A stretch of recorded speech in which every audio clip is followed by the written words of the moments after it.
Well, I'm going to do an experiment here. I've never done this before. This is a piece of the sweet gum from a tree that we had cut down over a year ago. And this is all spalted. I'm going to go ahead and try a 3-axis turning here. And the top will have 3 separate shapes on it, but I'm going to attempt to make it round on the bottom. I don't know if it's going to work or not. I'm going to try this.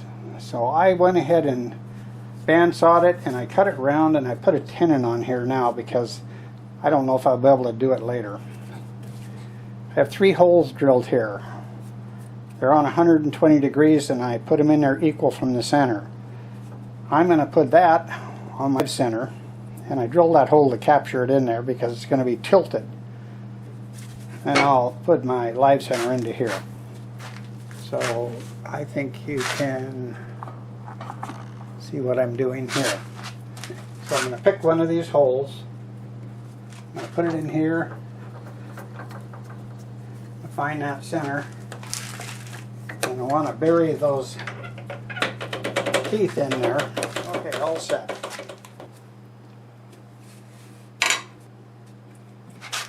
Well, let's just give it a try.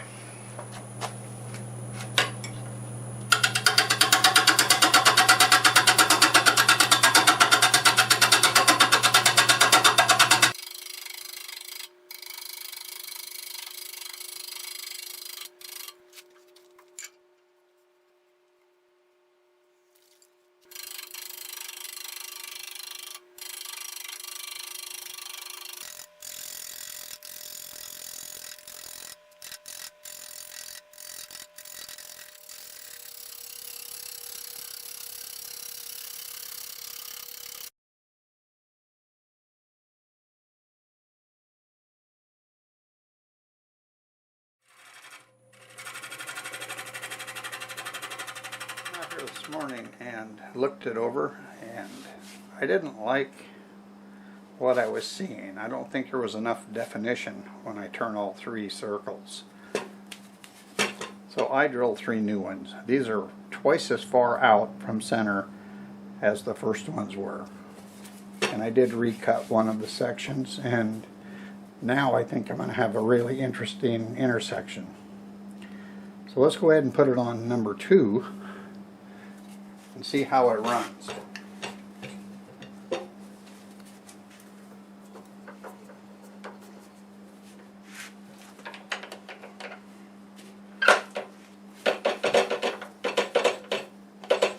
I'm just burying those teeth into here, get a good grip.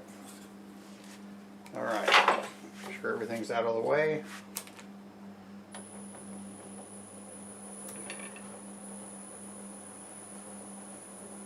Yeah, I won't get the same RPMs, but I think it's going to work. Let me get set up, and we'll cut the second one. 5/8 bowl gouge, and we'll just start nibbling away.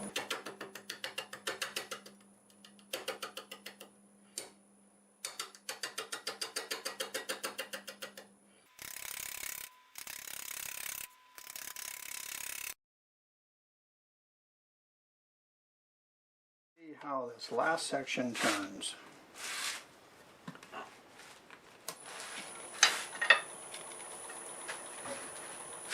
Getting about 500 RPMs.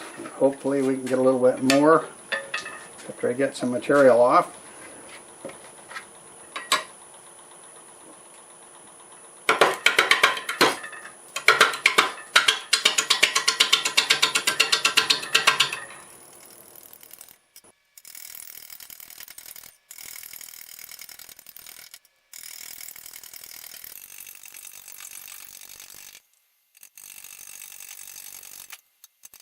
A little bit more off here and just a little bit on the bottom, and I think it'll match pretty nice.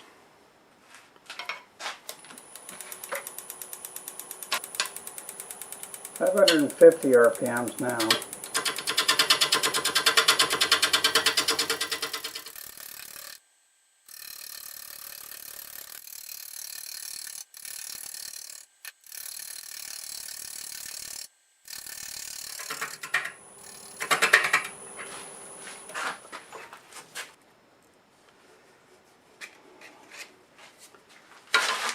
see how we can do with this homemade negative rake scraper.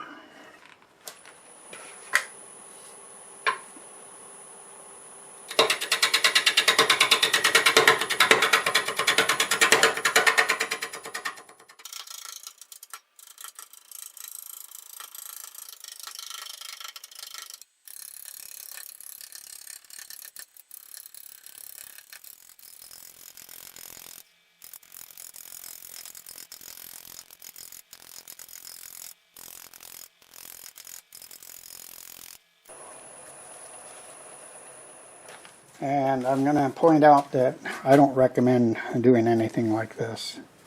This is not an instructional video on how to make an oddball piece like that. I'm just showing you how I'm attempting to make this. I have not made anything just like this before. And I like doing stuff like this, but I cannot recommend that anyone try this. So I'll get this turned around and I'll be right back. Okay, it's flipped around and it's in my chuck, but the tenon was not very strong because it was in some of this spalted wood that was kind of punky, and I clamped on it with the jaws and it looked like it was going to crack, so I shaved it off and I've hot glued a tenon on it, and I'll show you that when we get this off. Okay, let's see if we can get this odd piece hollowed out. There's a line right here showing me that the walls they're not exact, but they're pretty even, and I'm going to end up leaving a fairly thick wall on it anyways because I can't really follow a round bowl with a three-sided outside all that well.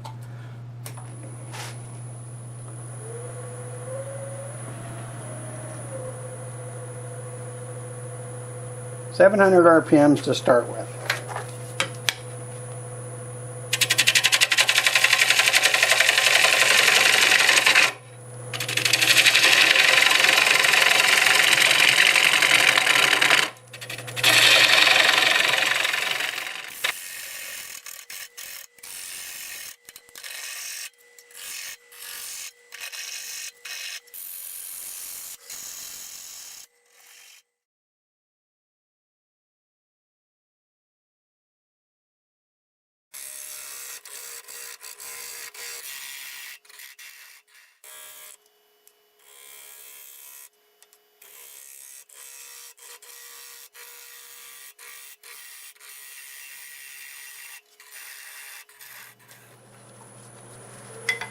Okay, let's go over it with the negative rake scraper and get it ready to sand.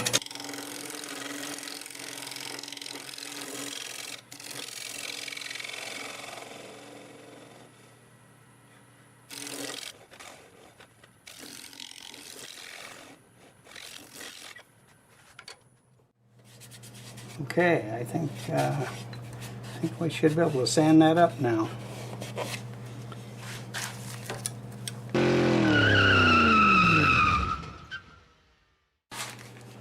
Well, another modification, design change, whatever we want to call it.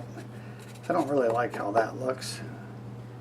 So I'm going to turn the lower section into a round and have it blend into this three-sided affair.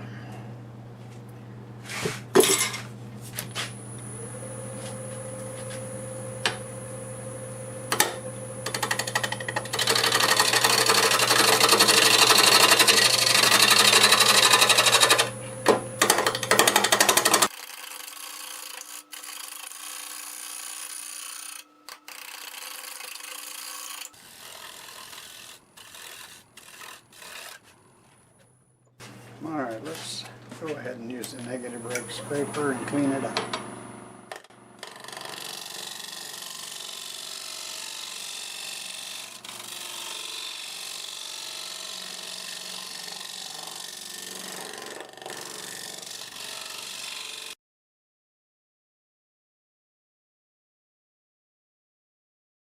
I like that little branch right there. Okay, that's enough for today. We'll finish it tomorrow. Okay, it is time to sand, and I promise I won't do any more design changes. These three areas up on the top are not centered on the axis, so I'll sand those by hand like this. Maybe the top I'll sand as well. The rest of it I can sand with the 2-inch. The inside will be very easy. I'll just go in there like that, and then this area I'll sand that with the 2-inch, and maybe some of it by hand where it gets up in the blending. And I am going in reverse here. So let me get that sanded up to 400, and I'll come back and we'll decide what finish to put on it, and we'll do that. See you then. I've decided to use shellac on this one, and I'll use the Bullseye seal coat, which is a shellac based sanding sealer to start with. I think it's really going to soak it up because of this spalting here. So we'll probably get a couple coats, maybe even 3. Oh, I think that's going to be pretty. Okay, I'll get the inside and get spalted in there. I'm going to save that for you to see a little bit later. Okay, there's 1 coat on everything. I think I'll put 2 more coats on, and we'll get 2 or 3 coats of shellac on it, and we won't have to turn the tenon off because it's on there with hot glue. So I'll see you when all the finish is on. Okay, I'm all set to remove the tenon. It is hot glued on, and I could probably just pop it off with maybe a putty knife, but I have some soft grain here. I don't want to take a chance on lifting any of it, so I have a block in my chuck and some of the padded material. I'm going to put that on and bring the tailstock up. Let's see how it runs.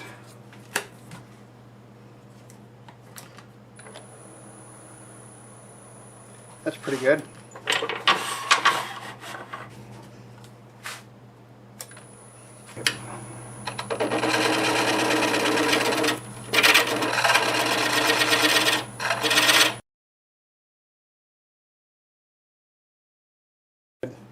It's off. Well, let me get this cleaned up, and I'll be back and show you the completed job.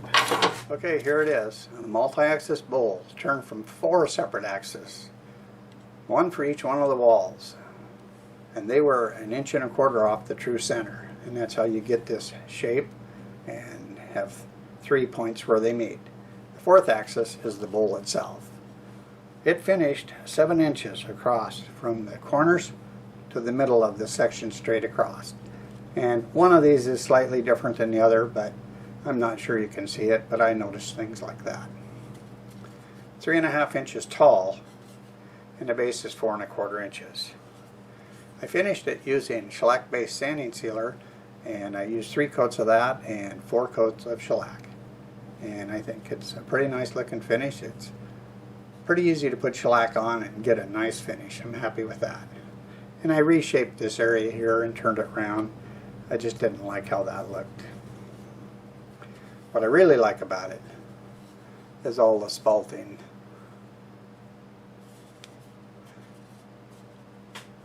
We had this tree cut down a little over a year ago. I kept some of the wood for turning, and I left some big chunks that I eventually was going to move to the firewood stack. Well, I never did it, so it sat out in the sun and the rain and a little bit of snow that we got for over a year. And while it sat there, Mother Nature painted the inside of this for me. Wasn't that nice? It is beautiful. Pretty happy with that. I'll probably do another one of these, and I figured out a way to mount it so I can keep those centers. And this time I'm going to put a full twist all the way down to the bottom, and we're just going to go with it. And that'll be in the near future. I want to do one of those. But I'm really happy with this one. I hope you enjoyed the video. If you like this video, give it a thumbs up. Leave a comment. I read them all. Hit the notification bell so you'll know when I have a new one out. It would also be great if you could share my videos around. Thanks to all of you who are subscribed to my channel. It means a lot to me.